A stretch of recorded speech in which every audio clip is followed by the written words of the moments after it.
मैं अपने बारे में कुछ बता देता हूं। अब बेटा पीडब्ल्यू पर मैंने लगभग 1000 से ज्यादा लेक्चर्स ऑलरेडी पढ़ा चुका हूं मैं। ठीक है, मेरा नाम तरुण कुमार है। मैं आपको बॉटनी के टॉपिक्स पढ़ाऊंगा। दूसरी चीज, तीसरी, ऑफलाइन में हमने काफी सारे सिलेक्शंस पे काम किया हुआ है। और मैं आपको कुछ ये बता देता हूं कि लास्ट ईयर हमारे पास जो रिजल्ट्स आए थे नीट के, उनमें से कुछ मैं आपको दिखा देता हूं और आपको वो हमारे YouTube चैनल्स पर भी उन बच्चों के नाम मिल जाएंगे। जैसे आपको ये कुछ मेरे पास इनके मतलब मैं बोल सकता हूं कि ग्लिम्स हैं कुछ रिजल्ट के। जैसे ऋतु नाम की बच्ची है, उसका इंटरव्यू अलग सर के साथ है, वो आप देख पाओगे। उसके 355 मार्क्स थे बायो में। तो मैं सिर्फ आपको ये कहना चाह रहा हूं कि ऑनलाइन में भी हम उस लेवल से पढ़ाते हैं कि आपके पास ये बायो के मार्क्स आप देख सकते हो।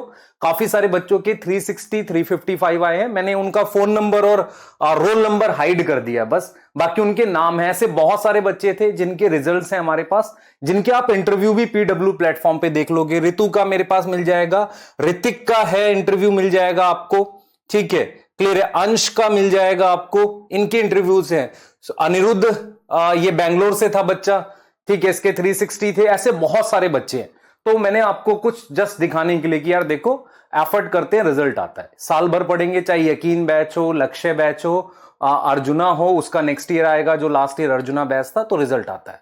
तो ये जस्ट आपको बताने के लिए कि मैं कौन हूं और हम लोग कितना रिजल्ट पे वर्क करते हैं। ये कुछ रिजल्ट्स हैं जो आपके सामने हैं। ठीक है बेटा, क्लियर है बेटा? वीडियो क्वालिटी ऑनलाइन में लाइव में मुश्किल होता है रिड्यूस करना। अब यहां से हम कुछ आगे बात करते हैं, काफी सारे रहेंगे, आप खुद भी चेक कर सकते हैं। ये बच्चों के रिजल्ट्स थे। ठीक है, अब हमारी क्या अप्रोच होनी चाहिए, क्या मैं स्टार्ट कर सकता हूं? अब मैं जस्ट आपको रिजल्ट्स को लेके थोड़ा सा बताने का था। आपके पास पीडीएफ रहेगी, काफी सारे बच्चों के 360 और 355 आए हैं बायो में टोटल स्कोर के साथ। ठीक है, क्लियर है? हाँ, सही है।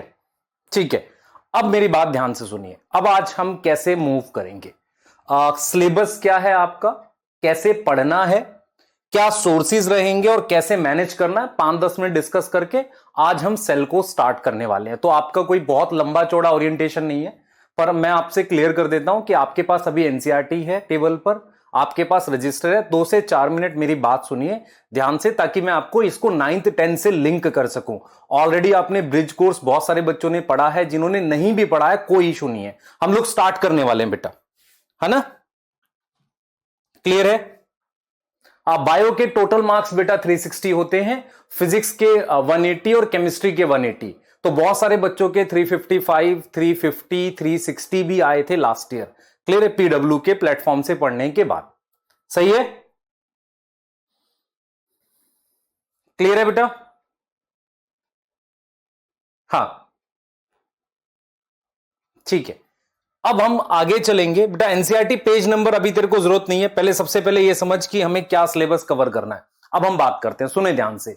क्लास 11th में टोटल कितनी यूनिट है और कितने चैप्टर्स हैं, ये क्लियर कर देता हूं बेटा। बायो की बुक में टोटल चैप्टर्स हैं आपके 22 और यूनिट्स हैं हमारे पास 5। मेरी बात सुनना ध्यान से। टोटल मेरे पास 22 चैप्टर्स हैं और टोटल मेरे पास 5 यूनिट्स हैं। पहले इनके बारे में 5 मिनट बहुत ध्यान से सुनो। पहली यूनिट में 4 चैप्टर हैं, 4 चैप्टर्स हैं। मैं हर एक चैप्टर की आपको वेटेज भी बता सकता हूं कि कितने क्वेश्चंस आते हैं नीट में, और बोर्ड में भी आपको जनरल बात कर सकते हैं, आपके स्कूल बोर्ड में। पर बेसिकली अभी हम नीट की बात करेंगे। पहला चैप्टर, पहली यूनिट में 4 चैप्टर हैं जिसमें डाइवर्सिटी है। आप याद करिए, क्लास 9th में आपके पास एक चैप्टर था जिसका नाम डाइवर्सिटी था, जिसमें एनिमल किंगडम था, प्लांट किंगडम था, जो शायद आपका डिलीट हो गया होगा। अगर कोविड के टाइम पे आपने 9th करी है तो शायद डिलीट हो गया हो। एक चैप्टर था जिसमें डाइवर्सिटी पढ़ाया गया था, तो वो जो चैप्टर है वो हम यहां पढ़ेंगे, डाइवर्सिटी इन लिविंग ऑर्गेनिज्म में। यहां हमारे पास 4 चैप्टर होते हैं। तो यूनिट 1 जिसका नाम डाइवर्सिटी इन लिविंग ऑर्गेनिज्म है, ये क्लास 9th में आपने एक चैप्टर था डाइवर्सिटी नाम से, उसी को 4 चैप्टर में क्लास 11th में तोड़ा गया। क्या मेरी बात समझ में आ रही है? जल्दी बता दो, बोलो जल्दी बेटा, जल्दी बोलो। मेरे हिसाब से वो शायद रिड्यूस हो गया था बेटा। देखो मेरी बात समझे ध्यान से। हम ये मानते हैं कि आपने 9th 10th में बहुत सारे चैप्टर्स नहीं पढ़े, जो 11th में उसका कुछ एक्सपेंडेड वर्जन हम पढ़ रहे होंगे। इसीलिए आपको बिल्कुल जीरो से पढ़ाया जाएगा, ये मान के चला जाएगा कि आपने 9 10th में वो चीजें नहीं पढ़ी हुई हैं। तो डाइवर्सिटी बिल्कुल जीरो से पढ़ाएंगे, समझे ध्यान से, डाइवर्सिटी बिल्कुल जीरो से पढ़ाएंगे। और क्योंकि डाइवर्सिटी में सेल यूज होगा इसलिए पहले सेल पढ़ा रहे हैं, क्लियर है। तो ये 4 चैप्टर है। अब इससे कितने कितने क्वेश्चन आते हैं? लिविंग वर्ल्ड से 1 क्वेश्चन आता है, बायोलॉजिकल क्लासिफिकेशन से 2 से 3 आ सकते हैं, प्लांट किंगडम से 2 से 3, एनिमल किंगडम से पहले 4 आते थे, अब 2 क्वेश्चन आते हैं हर साल 2 या 3 क्वेश्चन आते हैं। तो ये आपके बेटा नीट के क्वेश्चंस का नंबर है जो मैंने बताया डाइवर्सिटी वाले से। मेरी बातें क्लियर हैं? जल्दी बता दो फटाफट से यस और ओके लिखो, मेरी बातें क्लियर है तो जल्दी बोलो बेटा, ठीक है। हाँ, डाइवर्सिटी में मान के चलूंगा आपको कुछ नहीं आता, मैं सब जीरो से कराऊंगा उसे, ठीक है, मैं ये मान के चलूंगा क्योंकि इसमें से 3 चैप्टर बॉटनी में है, जैसे लिविंग वर्ल्ड बॉटनी में है, अब बायोलॉजिकल क्लासिफिकेशन बॉटनी में है, प्लांट किंगडम बॉटनी में है, ये एनिमल किंगडम जूलॉजी में है। क्लियर है बेटा? ठीक है। तो अगर आपको अपनी एनसीईआरटी में पेंसिल से लिखना है तो आप लिख सकते हो या पेन से लिख सकते हो कि कितने क्वेश्चंस आएंगे और कितने मेरे पास बॉटनी में है और कितने जूलॉजी में है। कोई डाउट है यहां तक? जल्दी बता दो। ठीक है, पहली बात मेरी क्लियर हो गई कि क्या यूनिट है पहली, ठीक है। अब हम यहां से आगे जा सकते हैं। अब मेरे पास सेकेंड यूनिट में बेटा टिश्यू आपने क्लास 9th में पढ़ा था, याद करिए। क्लास 9th में एक चैप्टर था जिसमें पैरेन्काइमा, कोलेनकाइमा, स्क्लेरेन्काइमा पढ़ा था। उसके अलावा 9th में ही एक चैप्टर था जिसमें आपने एपिथेलियल टिश्यू, कनेक्टिव टिश्यूज, इनकी बात करी थी। शायद वो भी रिड्यूस सिलेबस में चला गया होगा, है ना? ठीक है। तो अगर डाइवर्सिटी नहीं पढ़ा था कराएंगे। तो जो टिश्यू वाला टॉपिक है उसके 3 चैप्टर हैं। इसमें पहले 2 चैप्टर बॉटनी में है और ये वाला चैप्टर जूलॉजी में है, ठीक है। ये वाला चैप्टर आपका जूलॉजी में है। तो अगर हम नंबर ऑफ क्वेश्चंस की बात करें तो मॉर्फोलॉजी में बेटा पहले 4 आते थे, अब ये 2 से 3 आते हैं, इससे 2 क्वेश्चन आते हैं। स्ट्रक्चरल ऑर्गेनाइजेशन का आपके जूलॉजी के टीचर भी बताएंगे, ठीक है। और अगर मुझे जो याद आ रहा है वो आ रहा है कि 2 से 3 क्वेश्चन इसके भी आते हैं स्ट्रक्चरल ऑर्गेनाइजेशन के। ये यूनिट 2 है। ये क्लास 9th में किस नाम से थी? टिश्यू। मैं ये नहीं कह रहा हूं कि आप 9th की एनसीईआरटी निकाल के फिर पढ़ो, हम सारा पढ़ाएंगे बेटा, हम टोटली सारा पढ़ाएंगे। एक बार बता दूं आपके चैप्टर्स क्या है, क्योंकि बिना चैप्टर बताए पढ़ाने लगूंगा आपको समझ नहीं आएगा हमें क्या करना है, ठीक है बेटा? क्लियर है? हां, अगर रिड्यूस हो गया था तो कोई दिक्कत नहीं है, मैं मान के चल रहा हूं आपने कुछ नहीं पढ़ा हुआ। इस तरीके से क्लास 9th में पर सेल आपने पूरा पढ़ा था, फिर भी हम पढ़ाएंगे। जो ये वाली 3rd यूनिट है ये सेल वाली है बेटा। तो सेल यूनिट ऑफ लाइफ जो है ये बॉटनी में मैं कराऊंगा आपको, बायोमोलिक्यूल आपका जूलॉजी में है, सेल साइकिल बॉटनी में है। क्लियर है? सेल यूनिट ऑफ लाइफ से 2 क्वेश्चन आ जाते हैं, बायोमोलिक्यूल से बेटा 3 और 4 तक चले जाते हैं, सेल साइकिल से 2 क्वेश्चन आते हैं। आप समझ ले ध्यान से। ये मैंने आपको क्या बताया बेटा? यूनिट 3 के बारे में बताया। तो यूनिट 1 में कितने चैप्टर्स थे? 4। कौन बॉटनी में, कौन जूलॉजी में बता दिया आपको। यूनिट 2 में कितने हैं? 3। ये कहां से आ रहा है? 9 से रिलेट हो रहा है। तो अभी तक जो 3 यूनिट हैं, जो 11th की पहली 3 यूनिट है वो क्लास 9th की बायो है। मैं आपको फिर बताता हूं बेटा, जब आप 11th 12th पढ़ोगे ना, आपको धीरे धीरे फील ये होगा कि यार क्लास 11th जो है ना, क्लास 9th और 10th के सिलेबस का मतलब बड़ा वर्जन है। 9th से 11th का सिलेबस ज्यादा मैच करता है और 10th से आपका 12th का सिलेबस मैच करता है। ऐसी चीजें हैं। पर वहां पर जो एक टॉपिक था, यहां चैप्टर है, बस फर्क इतना है। वहां पर वो टॉपिक था, यहां चैप्टर है, बस इतना फर्क है। तो थोड़ा सा इंट्रोडक्शन जरूरी है ना बताना आपको कि क्या क्या आएगा। तो ये 2 चैप्टर हैं, ये 3 से 4, ये 2। क्लियर है यहां तक? बताओ। हां, ठीक है बेटा, बहुत बढ़िया। कमेंट पे ज्यादा ना ना दिया करो। अब आओ याद करो, आपने एक चैप्टर पढ़ा था लाइफ प्रोसेस, जो क्लास 10th का इतना बड़ा चैप्टर था, कई कई दिन चलता रहता था। वो जो लाइफ प्रोसेस था उसमें आपने सबसे पहले डाइजेशन पढ़ा, फिर आपने मान लो सर्कुलेशन पढ़ा, उसने आपने प्लांट के भी कुछ टॉपिक पढ़े थे, फोटोसिंथेसिस पढ़ा था। तो उसको हम बोलते हैं प्लांट फिजियोलॉजी। फिजियोलॉजी का मतलब होता है जैसे हमारी बॉडी में सारी चीजें कैसे काम हो रही है, ऐसे प्लांट के अंदर चीजें कैसे चल रही हैं, वो अंदर इंटरनल चीजें जो पूरे प्रोसेस चलते हैं, उन पूरे प्रोसेस को हम कहते हैं फिजियोलॉजी। तो प्लांट फिजियोलॉजी के 5 चैप्टर हैं जो आपके बॉटनी में ही होंगे, क्योंकि ह्यूमन फिजियोलॉजी फिर किस में चला जाएगा? जूलॉजी में। तो जो आपने क्लास 10th में एक चैप्टर पढ़ा लाइफ प्रोसेस, वो आपके क्लास 11th में 12 चैप्टर्स में टूट गया है, 7 ह्यूमन फिजियोलॉजी के और 5 प्लांट फिजियोलॉजी के। क्या मेरी बातें क्लियर हैं आपको? बता दीजिए, बताइए बेटा, क्या समझ में आ रहा है मैं क्या कह रहा हूं?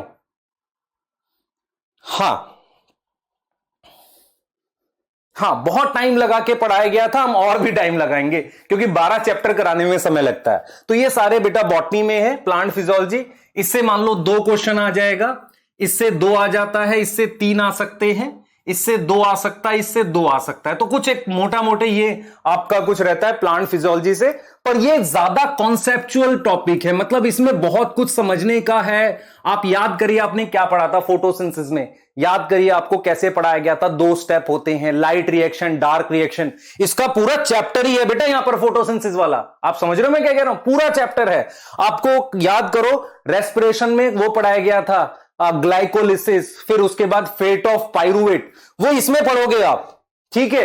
हॉर्मोन्स वाला चैप्टर आपने नहीं पढ़ा था, वो इसमें आएगा। हॉर्मोन्स का भी एक चैप्टर था जो आपने यहां नहीं पढ़ा था। तो बेसिकली क्या है, लाइफ प्रोसेस के बाद एक चैप्टर था कंट्रोल एंड कोऑर्डिनेशन, उसके कुछ टॉपिक यहां पर है। तो मान लेते हैं 2 चैप्टर को हमने 12 चैप्टर में लगभग तोड़ दिया है। तो ये प्लांट ग्रोथ एंड डेवलपमेंट ये हॉर्मोन्स वाला है, ठीक है। तो ये सब बॉटनी में है, ये सारे बॉटनी में है, आप सीक्वेंस वाइज देख पाएंगे। और फिर अगर हम आगे जाते हैं बेटा, तो ये मेरे पास जूलॉजी के टॉपिक हैं जो आपके ह्यूमन फिजियोलॉजी में आपको समाप्ति मैम कराएंगे। ये वाले ये टॉपिक हैं, ये जूलॉजी के टॉपिक हैं आपके, ठीक है। ये 7 चैप्टर है। इसमें ये केमिकल कंट्रोल वाला और न्यूरल कंट्रोल वाला ये उसमें था। कंट्रोल जो आपका है ना, केमिकल कोऑर्डिनेशन या वो कंट्रोल करके जो चैप्टर था लाइफ प्रोसेस के बाद, जो शायद रिड्यूस हो गया था, वो वाले का पार्ट है। बाकी ये 5 चीजें आप क्या पढ़ोगे उसमें, तो ये सब जूलॉजी में है। मान लो मैं अप्रोक्स 2 क्वेश्चन 2 ऐसे अगर लिख दूं इसमें, और किसी किसी में बेटा 3 चले जाते हैं, जैसे मान लो बॉडी फ्लूइड्स में 3 चले गए, फ्लक्चुएट करता है। तो लगभग मेरा ये मानना है कि इसमें मेरे पास 14 से लेकर 16 या 18 क्वेश्चंस तक आ जाते हैं पूरी यूनिट के। तो बहुत इंपॉर्टेंट यूनिट होती है ये, और ये सब मेरे पास जूलॉजी में है बेटा, ये सारा जूलॉजी में है। क्या मेरी बात समझ में आ रही है आपको? तो कई बार हमें खुशी होती थी यार सिलेबस रिड्यूस हो गया, पर वो दुख की बात होती है बेटा, क्योंकि आगे जाकर कहीं जुड़ता है। तो इसीलिए अगर आपका 11th में भी कोई सिलेबस ऐसा है जो रिड्यूस हो रहा है, हम पीडब्ल्यू के प्लेटफॉर्म पे सारा सिलेबस पढ़ाते हैं, चाहे रिड्यूस हो गया हो चाहे ना हो गया हो, तो आपने भी सारा पढ़ना है, क्योंकि आगे जाकर फिर कॉम्पिटिटिव एग्जाम में प्रॉब्लम होगी। मेरी बातें क्लियर हो गई आपको? ठीक है। तो हम यहां पर नंबर ऑफ क्वेश्चंस इतने लिख रहे हैं, वो डिपेंड करता है, चैप्टर वाइज वेरी कर सकता है। जैसे किसी से मान लो 2 आ रहे हैं तो किसी से 3 आके, ऐसे लगभग 14 से 16 क्वेश्चंस का ये कम से कम भी वो बन जाता है पूरा पैकेज। तो अगर आपको कुछ आइडिया लग गया हो कि आपकी जो 11th की बायो है वो 9th की पूरी बायो प्लस 10th की life process and control and coordination, उन्हीं चैप्टर्स को बड़ा करके पढ़ाया जा रहा है। हर एक टॉपिक के एक अलग चैप्टर बन गए हैं, घबराने की कोई बात नहीं है। यदि आपका कोई सिलेबस रिड्यूस सिलेबस की वजह से नहीं हुआ था, हम बेसिक से सारी चीजें कराएंगे, बस आपने हमें फॉलो करना पड़ेगा। क्या मेरी बातें आपके लिए क्लियर हो गई? क्या इतनी बातें क्लियर हैं? जल्दी बताओ, फटाफट से बताओ बेटा। हाँ हाँ हाँ, क्लियर है? क्या मेरी बातें क्लियर हो गई आपको? क्या हमें ये बताना जरूरी है ना आपको कि भाई सिलेबस ये बायो आई कहां से? ये 9th-10th की बायो को ही हम बड़ा करके थोड़ा पढ़ाते हैं। क्लियर? हाँ ठीक है। तो पहला पार्ट हमारा कंप्लीट हुआ कि आपका सिलेबस क्या है। आप डाइवर्सिटी वाली यूनिट जो हम पढ़ेंगे वो 9 से रिलेटेड है, टिश्यू वाली भी 9 से रिलेटेड है, सेल वाली भी 9 से रिलेटेड है, और आखिरी की 2 यूनिट जिसका नाम प्लांट फिजियोलॉजी और ह्यूमन फिजियोलॉजी है वो आपकी 12 से रिलेटेड है। इसमें पहला चैप्टर प्लांट फिजियोलॉजी में ट्रांसपोर्ट है, मिनरल न्यूट्रिशन, फोटोसिंथेसिस, आपने लाइट और डार्क रिएक्शन पढ़ा था, इसमें वो पढ़ेंगे फेट ऑफ पाइरुवेट वाला टॉपिक है, यहां पर हार्मोन्स पढ़ोगे। सेम आपने डाइजेशन एब्जॉर्प्शन पढ़ा था, आपने ब्रीदिंग लंग्स पढ़ा था, बॉडी फ्लूइड्स और सर्कुलेशन में आप हार्ट पढ़ोगे, एक्सक्रीटरी प्रोडक्ट में किडनी पढ़ोगे, मूवमेंट और लोकोमोशन आपको ज्यादा नहीं पढ़ाया गया था। हेलो बच्चों, क्या हालचाल? मैं हूं आपका ऋतिक सर, और आज मैं करने आया हूं आपसे कुछ जरूरी बातें। बच्चों, हर वो बच्चा जो 10th स्टैंडर्ड क्लियर करके 11th में आया है और नीट की तैयारी कर रहा है या करना चाहता है, उसके दिमाग में कुछ सवाल चल रहे हैं। और उन्हीं सवालों के जवाब आपको देने के लिए मैं यहां पर आया। इस सिचुएशन में बच्चों के दिमाग में 3 मेजर सवाल चलते हैं। पहला, क्या मैं 2 साल तैयारी करना मेरे लिए ठीक है, या मुझे 11th-12th में फोकस करना चाहिए स्कूल के ऊपर। दूसरा, क्या मैं 10th से जो पैटर्न का शिफ्ट हुआ है, 10th से सिलेबस के नेचर में जो चेंज हुआ है, सिलेबस के जो अमाउंट में चेंज हुआ है, क्या मैं उसके साथ कोप अप कर पाऊंगा। और तीसरा, 9th और 10th में मेरे बेसिक्स तो अच्छे रहे ही नहीं, क्या मेरा सिलेक्शन हो पाएगा। तो इन्हीं तीनों सवालों के जवाबों की बात बच्चों मैं आपसे करूंगा। बच्चों, अगर आप ध्यान से देखो तो स्कूल और कंपटीशन या फिर नीट, ये बेसिकली एक दूसरे के अपोजिंग फैक्टर्स नहीं है, ये एक दूसरे के कॉम्प्लीमेंट्री फैक्टर्स हैं। मतलब ये एक दूसरे के पूरक हैं।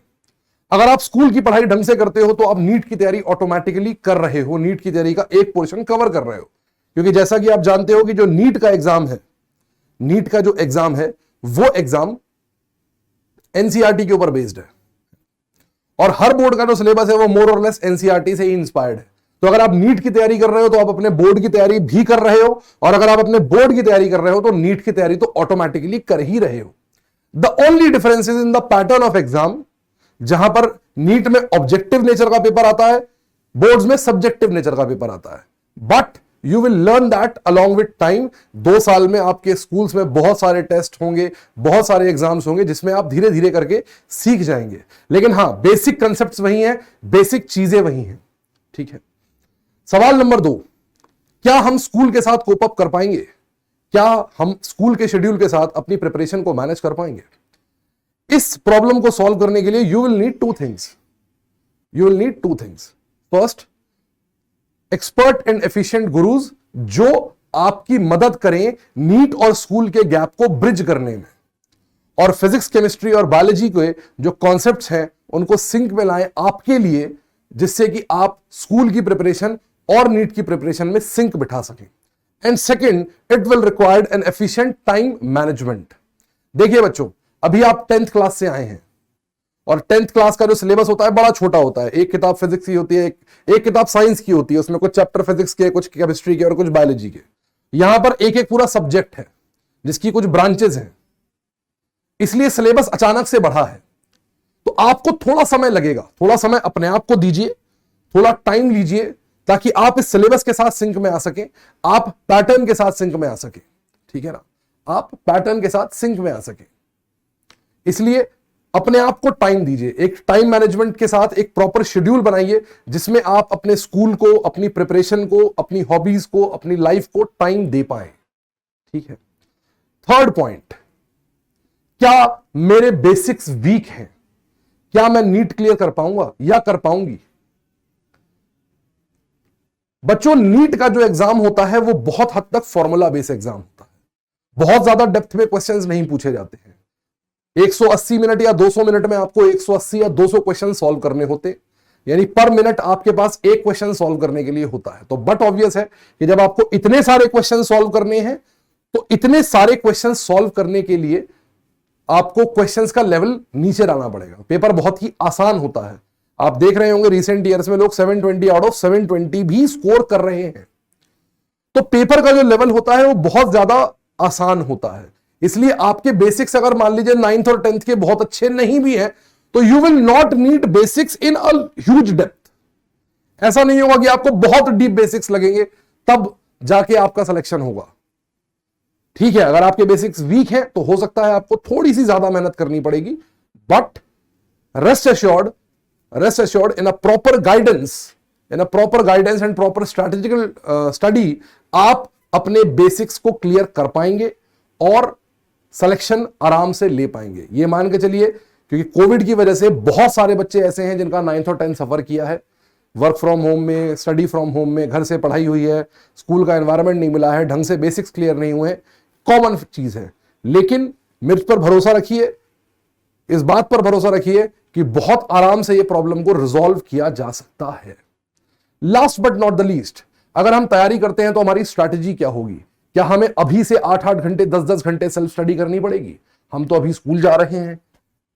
ऐसा कुछ भी नहीं है बेटा। 11th और 12th बेसिकली 2 साल की जो प्रिपरेशन है, इसमें जो 11th का ईयर होता है, यह आपकी प्रिपरेशन का फाउंडेशन स्टोन है, जिस पर आपकी प्रिपरेशन खड़ी होगी।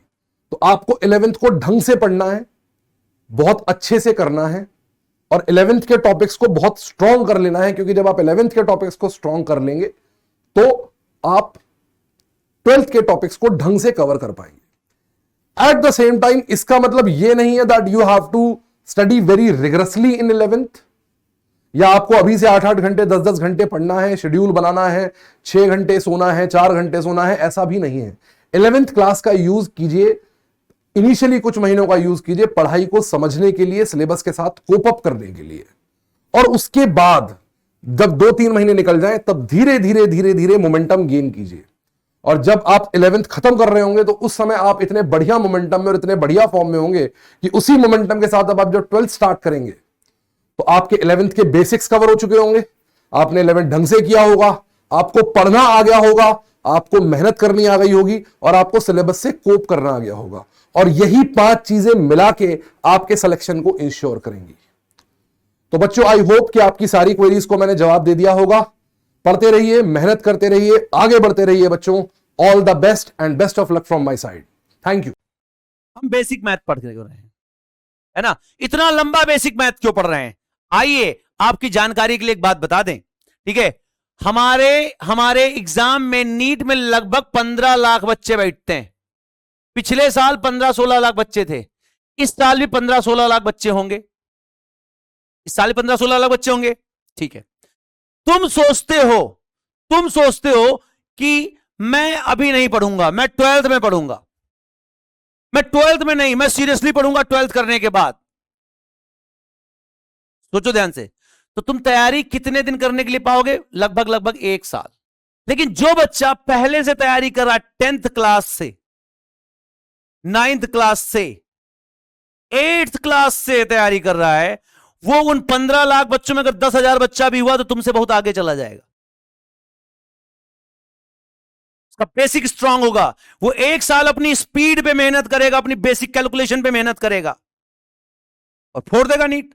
बाद में तुम कहोगे अरे उसका तो ऐसे हो गया। ऐसे नहीं हुआ, हार्ड वर्क। तो तुम अगर 11th में एडमिशन ले लिए हो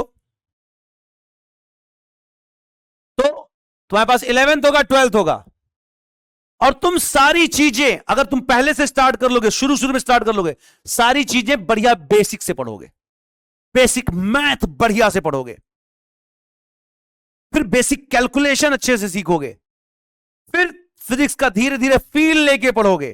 तुम्हारे पास टाइम होगा चीजों को सीखने का, समझने का, अच्छे से एब्जॉर्ब करने का, फिर खूब सारे टेस्ट पेपर देके फोड़ देने का। तो बिल्कुल सही ट्रैक पे चल रहे हो, क्योंकि एडमिशन ले लिए हो। और 11th में से ही तैयारी करना बहुत जरूरी है। क्यों? टाइम मिलता है चीजों को सीखने का, समझने का, है कि नहीं? अगर आपको ऑसम बनना है तो आपको बहुत मेहनत करनी पड़ती है, रगड़ना पड़ता है, हल्के से काम चलता नहीं है। तो सभी लोग, जो लोग अभी से इनरोल हैं, अपने लिए थैंक यू बोलो कि हम बहुत चैंपियन आदमी हैं। क्यों? हमने सही डिसीजन लिया है। अब हम क्या करेंगे? अब इतना मेहनत करेंगे, गर्दा उड़ा देंगे। क्या कर देंगे? गर्दा उड़ा देंगे। और जो ड्रीम कॉलेज है, उस कॉलेज का गेट सिंघम स्टाइल में तोड़ के एंट्री मारेंगे। टेंशन नहीं है, आराम से चौड़ा होकर जाएंगे।